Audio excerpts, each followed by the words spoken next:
विघ्नेश्वराय वरदाय सुरप्रियाय लंबोदराय सकलाय जगद्धिताय नागायनाय सुदियज्ञ विभूषिताय गौरी सुताय गणनाथ नमो नमस्ते। नमस्कार, स्वागत है आपका आचार्य वाणी में। मैं आचार्य डॉक्टर विक्रमादित्य आपके साथ हूं। देखिए वृषभ राशि वालों, आपकी राशि के अनुसार से सितंबर के मध्य भाग में कई ग्रहों का परिवर्तन का योग बन रहा है। आपकी राशि के द्वितीय भाव के स्वामी, धन भाव के स्वामी बुध हैं, और बात करें तो आपके पंचम भाव के स्वामी सूर्य हैं। पंचम भाव विशेष तौर पर सुख का भाव माना जाता है, माता का भाव, जमीन जायदाद का भाव माना जाता है, और वो भी राशि परिवर्तन करने का योग बना रहे हैं। और ऐसे में बुध भी विशेष तौर पर उदय हो जाएंगे, मार्गी हो जाएंगे, और सूर्य भी बुध के घर चले जाएंगे। ऐसे में क्या कुछ रहेगा ग्रहों का प्रभाव, इन सारे परिवर्तनों के कारण से आपके जीवन में जो योग बनेंगे वो क्या कुछ कहते हैं, वो भी आपको समझ लेना चाहिए। उसके अनुसार से अपने कार्य को करने का प्रयास करना चाहिए। कई बार क्या हो, हवाओं का बहाव दूसरी तरफ है और हम चलना दूसरी तरफ शुरू कर देते हैं, तो क्या होता है, बड़ा प्रयास करना पड़ता है, परिश्रम ज्यादा लगता है, शक्ति ज्यादा लगती है। और यदि जिस तरफ बहाव हो हवा का, उसी तरफ यदि चलना शुरू करें तो क्या होता है, कई बार बहुत आसानी से हम अपने गंतव्य पे पहुंच जाते हैं। तो इसलिए इन सब चीजों को समझ लेना चाहिए। ज्योतिष विज्ञान यही है कि आपको बताता है कि समय आपको कहां ले जाने का प्रयास कर रहा है और आप कहीं दूसरी तरफ तो नहीं चल रहे हैं। तो इस समझ लीजिए ग्रह आपके लिए कैसे कुछ खेल रचने वाले हैं इस सितंबर के मध्य भाग में वृषभ राशि वालों के लिए। आज हम यही बताने जा रहे हैं। वृषभ राशि वालों, आपकी राशि के अनुसार सबसे पहले हम बात कर लेते हैं 11 तारीख की। 11 सितंबर को द्वादशी तिथि है, भाद्रपद मास के शुक्ल कृष्ण पक्ष की। उस दिन सोमवार का अवसर है, और साथ साथ उस दिन चंद्रमा जो है वो विशेष तौर पर प्रवेश कर रहे हैं कर्क राशि में, और ये आपके लिए बड़ा अच्छा है। ये आपके लिए कर्क राशि में प्रवेश करने के बाद आपके उत्साह में वर्धन करेंगे, कई प्रकार से आपको लाभ देने के योग बन सकते हैं। आपके विशेष तौर पर आप यदि अपने घर वालों को प्रसन्न करके काम करने का प्रयास करेंगे तो बहुत सुंदर तरीके से काम हो सकता है। बाहर वालों की बजाओं को छोड़कर घर वालों को प्रसन्न करने का प्रयास कीजिए, ये आपके लिए सफलता का सूत्र है। इसका ध्यान रखते हुए कार्य करें। गोवत्स द्वादशी है इस दिन। गौवत्स यानी बछड़े का पूजन करने का दिन माना जाता है। कहा जाता है इस दिन गाय का दूध नहीं सेवन करना चाहिए, दही सेवन नहीं करना चाहिए। भैंस का दूध सेवन कर सकते हैं, लेकिन गाय के दूध पर केवल गौवत्स यानी बछड़े का ही अधिकार होता है। तो उस दिन गाय के बछड़े का पूजन करें, गुड़ खिलाएं। इस बात का ये उपाय कर कर अपने कष्टों को दूर कर सकते हैं। तिथि आपके लिए अनुकूल रहेगी। वहीं 12 तारीख की दिन बात करें तो उस दिन त्रयोदशी तिथि है, मंगलवार का अवसर पड़ रहा है, और उस दिन तिथि बड़ी खास है। भाद्रपद मास की कृष्ण पक्ष की त्रयोदशी, ये जो त्रयोदशी तिथि है, इस दिन भौम प्रदोष पड़ गया है। मंगलवार और प्रदोष का योग पड़ रहा है, ये बड़ा सुंदर है। भौम प्रदोष यानी समस्त कष्टों को दूर करने का योग, आपके मान सम्मान की रक्षा करने का योग, और साथ साथ ऋण से मुक्ति देने वाला योग। यदि ऋण आपको लगातार चढ़ता चला जा रहा है, परेशानी का योग बनता चला जा रहा है, तो उससे निवृत्ति के लिए कुछ खास उपाय कर लेने चाहिए। कहा जाता है कि ऋण से निवृत्ति के लिए विशेष तौर पर भगवान शंकर का इस दिन यदि इच्छु रस से अभिषेक किया जाए तो बहुत सुंदर तरीके से कष्टों से, ऋण इत्यादि से मुक्ति प्राप्त करने के अवसर बनते हैं। तो इस उपाय को लगातार करने का प्रयास करना चाहिए। और उस दिन मंगलवार भी है। ग्रहों का योगा योग दिखा रहा है कि आपके लिए आपके उत्साह के द्वारा बहुत अच्छे योग बन सकते हैं। लेकिन एक बात का ध्यान रखिएगा, कुछ गलत लोग आपके साथ जुड़ सकते हैं जो आपके समय को खराब कर सकते हैं। जो आपका समय आपके लिए अच्छा है, लेकिन दूसरे को काम में लग जाएंगे तो उनके लिए आपका समय जो सदुपयोग जो है आप अपने लिए नहीं कर पाएंगे। थोड़ा स्वार्थी बनते हुए अपने निजी कामों में थोड़ा ध्यान देने का प्रयास करना चाहिए। बहुत सारे फालतू के काम आपके जिम्मे पड़ सकते हैं, तो उनसे बचते हुए कार्य करने का प्रयास कीजिए। अपने समय को टाइम टेबल बना के यूटिलाइज करने का आपको प्रयास करना चाहिए। एक बात का ध्यान रखिएगा, इस दिन 12 तारीख और 13 तारीख को विशेष तौर पर गंडमूल नक्षत्र विद्यमान है, और उन नक्षत्रों का नाम है अश्लेषा और मघा। और ये नक्षत्र जो है विशेष तौर पर ये पढ़ रहे हैं, तो ऐसे में कोई नया जातक जन्म ले रहा है घर में, तो उनकी मूल शांति अवश्य कराएगा, नहीं तो वो बच्चा आपके लिए और आपके परिवार के लिए दोनों के लिए भारी रहेगा। तो इस बात का ध्यान रखते हुए कार्य करना चाहिए। 13 तारीख की यदि हम बात करें तो 13 तारीख को ग्रहों का योग दिखाता है। उस दिन चतुर्दशी तिथि है, बुधवार का अवसर है, और कई ग्रहों का परिवर्तन होने के योग बन रहे हैं, कई शुभ योग बन रहे हैं। उस दिन अघोर चतुर्दशी है। भगवान शंकर के अघोर स्वरूप का पूजन करने का शास्त्र में नियम बताया गया है कि भगवान शंकर के अघोर स्वरूप का पूजन करने के लिए उनका मंत्र है ओम अघोरेभ्यो अथ घोरेभ्यो घोर घोर तरेभ्या सर्वेभ्या सर्व सर्वेभ्यो नमस्ते अस्त्रुद्रूपेभ्या। इस मंत्र का जप करते हुए भगवान का विशेष तौर पर दूध से अभिषेक करना चाहिए। बहुत सारे कष्ट दूर हो जाते हैं। जो कोई ना कोई कष्ट ऐसा हो जो हट ही ना रहा हो, तब हम इस मंत्र का अनुष्ठान करते हैं। हमने देखा है कि भगवान की कृपा से असंभव कार्य को पूर्ण करने का मार्ग मिल जाता है बहुत सुंदर तरीके से। इस दिन शिवरात्रि भी है, तो ये उपाय करना बड़ा शुभ रहेगा, कल्याणकारी रहेगा। इस दिन भद्रा भी विद्यमान है, जो करीब करीब 3:36 तक रहेगी। तो ध्यान रखिएगा कि कोई भी नया कार्य आरंभ करने से बचना चाहिए इस भद्रा काल में। रात्रि से ही भद्रा आरंभ हो जाएगी और दोपहर तक 3:36 तक रहेगी। तो इस बात का ध्यान रखें कि नए प्रोजेक्ट में हाथ न लें, उसके बाद काम करने का प्रयास कीजिए, कोई दिक्कत नहीं। और उसके बाद बुध भी उदय हो रहे हैं, चंद्रमा भी परिवर्तन की तरफ योग बना रहे हैं।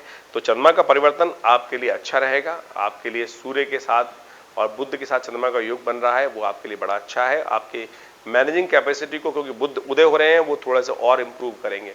कई दिन से अस्त चल रहे थे, वक्री भी चल रहे हैं।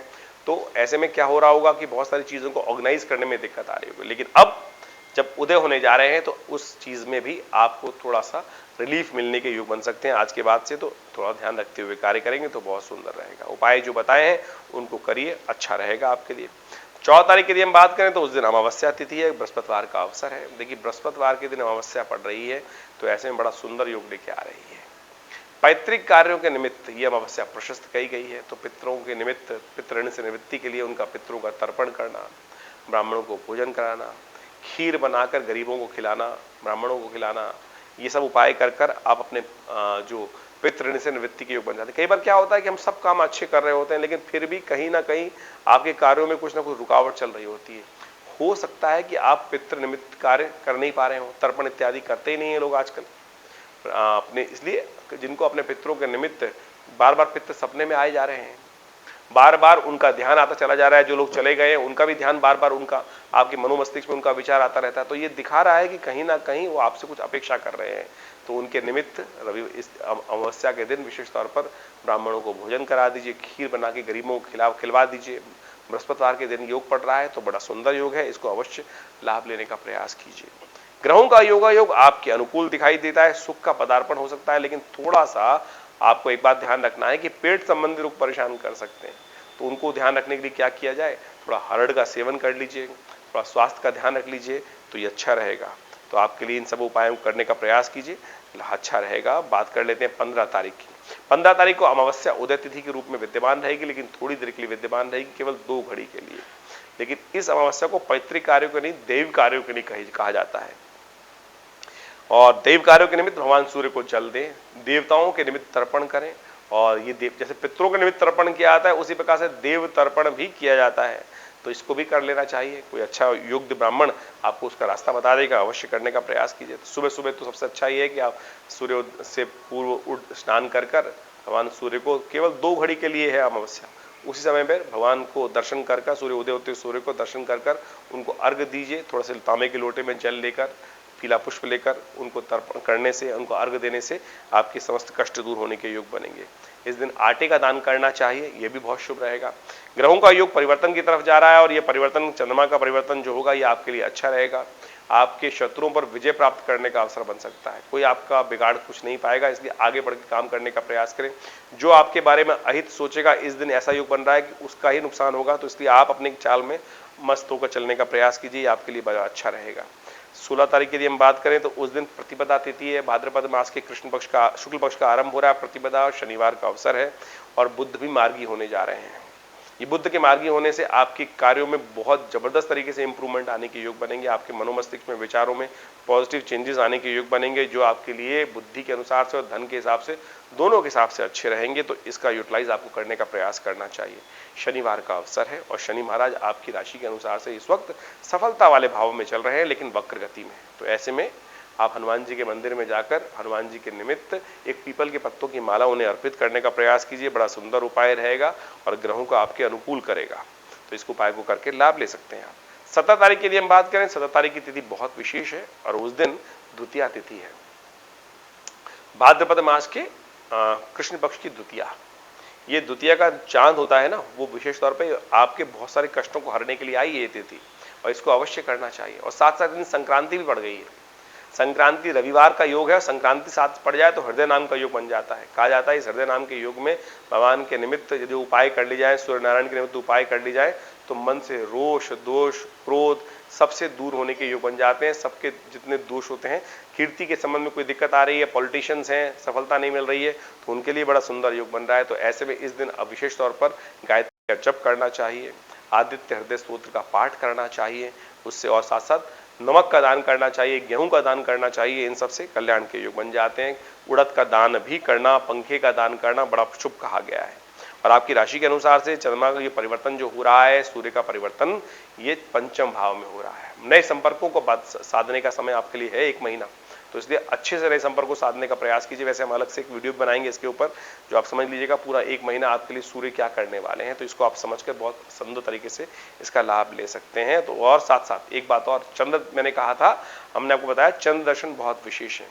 देखिए हमारे शास्त्र के अनुसार से कहा गया कि चौथ के चांद को नहीं देखना चाहिए। 2 दिन बाद योग बनेगा कि चौथ का चांद दिखाई देगा, और जो चांद का दर्शन कर लेता है उस पर कलंक लग जाता है। तो कहा जाता है ऐसे में उससे निवृत्ति के लिए दूज का चांद जो देख लेते हैं, फिर चांद के दोष दर्शन का, चौथ के चांद के दोष दर्शन का दोष उन पे कम हो जाता है। दर्शन फिर भी नहीं करने चाहिए चौथ के चांद के, लेकिन कई बार क्या होता है गलती से मत्थे पड़ जाता है चांद, घर से बाहर निकले, इधर से उधर देख रहे थे, सामने चंद दर्शन हो गया, बस हो गया तो वो कलंक लगेगा, ये निश्चित है। तो उससे बचने के लिए भगवान कृष्ण भी नहीं बच पाए थे। अनेक शास्त्र में कथाएं हैं जिन्होंने विशेष तौर पे उस शास्त्र को प्रमाणित करती हैं इस बात को, तो उसका ध्यान रखते हुए कार्य करना चाहिए। तो आज के दिन शाम को चांद अवश्य देखिएगा, दूज का चांद, और फिर अपने माता पिता गुरुजन का आशीर्वाद लेकर गौ पूजन कर आगे का कार्य आरंभ कीजिएगा। ये बड़ा सुंदर रहेगा आपके लिए। तिथि जो बताई हमने आपको, आपके आगे बढ़ने के योग बना रही है, आगे बढ़ने के लिए सुंदर योग बना रही है। तो आप अपनी चाल में मस्त होकर काम करने का प्रयास कीजिए, सुंदर समय बनेगा। 18 तारीख को ग्रहों का योगायोग परिवर्तन की तरफ जा रहा है, और ये परिवर्तन आपको सावधान कर रहा है। स्वास्थ्य का ध्यान रखते हुए कार्य कीजिएगा। देखिए वृषभ राशि वालों, ये जो चंद्रमा का परिवर्तन हो रहा है विशेष तौर पर, ये आपके लिए थोड़ा स्वास्थ्य में भारी हो सकता है। ऐसे में सेहत का ध्यान रखें, अननेसेसरी के ओवर स्ट्रेस ना हो, नहीं तो थोड़ा समय भारी हो सकता है स्वास्थ्य के मामले में, और आपके कॉम्पिटिटर्स आपको परेशान कर सकते हैं। वराह जयंती है इस दिन, भगवान विष्णु का पूजन करें। भगवान विष्णु का चरण पंचामृत बनाकर जल में, गंगा जल में तुलसी इत्यादि डालकर फिर भगवान का उनसे अभिषेक करें, और फिर उनका चरणामृत ग्रहण करें। यह आपके लिए अच्छा रहेगा। ये उपाय करने से समस्त प्रकार के कष्ट दूर होंगे। और चरणामृत ग्रहण करने से क्या होता है, उसका उपाय हम आपको बता देते हैं। कहा गया है अकाल मृत्यु हरणम सर्वव्याधि विनाशनम विष्णु पादोत्कम पित्वा पुनर्जन्म न विद्यते। तो आप इस बात का ध्यान रखते हुए कार्य करें। बड़ी सुंदर तिथि है, और भगवान विष्णु का वराह जयंती के दिन जो पूजन करके उनका चरणामृत ग्रहण करते हैं, जैसे भगवान ने पृथ्वी का उद्धार किया था। हिरण्याक्ष जब पृथ्वी को जल में डुबोकर सिरहाना बना के लेट गया था और पृथ्वी बड़ी त्रास में थी, तब ऐसे में भगवान ने अवतरित होकर वराह रूप धारण करके पृथ्वी की समस्त त्रास हरे थे। तो ऐसे में आप उनका पूजन कर उनका चरणामृत ग्रहण कीजिए, कल्याणकारी योग बनेंगे। 19 तारीख के लिए हम बात कर लें तो उस दिन चतुर्थी तिथि है, मंगलवार का अवसर है। बहुत सुंदर तिथि है इस दिन, भाद्रपद मास के शुक्ल पक्ष की चतुर्थी, मंगलवार का अवसर। और ये चतुर्थी जो है बहुत खास है, क्योंकि इस दिन गणेश जी का जन्मोत्सव है, गणेश जी का प्रादुर्भाव हुआ। लेकिन योग के अनुसार से एक योग और बन गया, इस दिन मंगलवार भी पड़ गया है, तो अंगारक चतुर्थी बन गई, तो मंगल का जन्मदिन भी हो गया। और विशेष तौर पे हनुमान जी का जन्मदिन तो है ही है, मंगल को हनुमान जी का जन्मदिन होता है। तो ऐसे में विशेष तौर पे हनुमान जी पर और साथ साथ भगवान गणेश पर सिंदूर अर्पित करने का प्रयास कीजिए। सिंदूर अर्पित करने से क्या हुआ, समस्त कष्ट दूर होने के अवसर बनेंगे, सुंदर तरीके से आगे बढ़ने के अवसर बनेंगे। इस दिन विशेष तौर पर एक बात का ध्यान रखिएगा, कलंक चतुर्थी में चंद्रमा का दर्शन निषेध है। तो उस दिन विशेष तौर पर जब चंद्रमा थोड़ी देर के लिए निकलेंगे, लेकिन दिखने नहीं चाहिए, देखेंगे तो कलंक लग जाएगा। फिर उसके लिए आपको भगवान विष्णु की, भगवान शंकर कृष्ण की कथा सुननी पड़ेगी उससे कलंक से निवृत्ति के लिए। लेकिन ध्यान रखें चंद्रमा का दर्शन इस दिन ना करें तो अच्छा रहेगा। एक बात का और ध्यान रखें, थोड़ा सा ग्रह भारी चल रहे हैं तो अननेसेसरी के झगड़े में ना फंसे, जुर्माना हो सकता है। रूल्स एंड रेगुलेशन का पालन करते हुए कार्य करें, स्वास्थ्य का ध्यान रखते हुए कार्य करें। इन सब बातों को ध्यान रखते हुए आपको कार्य करना चाहिए। लेकिन एक बात का और ध्यान रखें, कोई नया कार्य आरंभ करने के लिए तिथि अच्छी नहीं है। भद्रा भी विद्यमान है और चतुर्थी भी है, रिक्ता तिथि है। बहुत सारे लोगों को भ्रांति है कि चतुर्थी, गणेश चतुर्थी के दिन तो विघ्नहर्ता भगवान गणेश के आशीर्वाद से कोई भी नए कार्य आरंभ करने से शुभ लाभ भी होता है। देखिए भगवान विष्णु गणेश जो है विघ्नहर्ता है, लेकिन चतुर्थी रिक्ता तिथि है और साथ साथ भद्रा भी विद्यमान है, तो मुहूर्त नहीं बनता है। तो इस बात का ध्यान रखें कि नए कार्यों को करने के लिए दिन अच्छा नहीं है। इस बात का ध्यान रखते हुए कार्य करें तो अच्छा रहेगा। बाकी विचार विमर्श करने के बाद ही कार्य करें।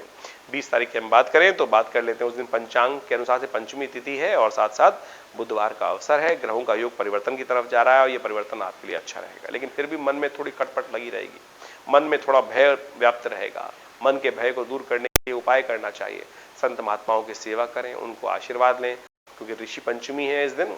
तो ऋषि पंचमी के दिन क्या करना चाहिए, ब्राह्मणों का, ऋषिगण का, मुनिजन का, ज्ञानीजन का पूजन कर कर उनके दान पुण्य करने का प्रयास करना चाहिए।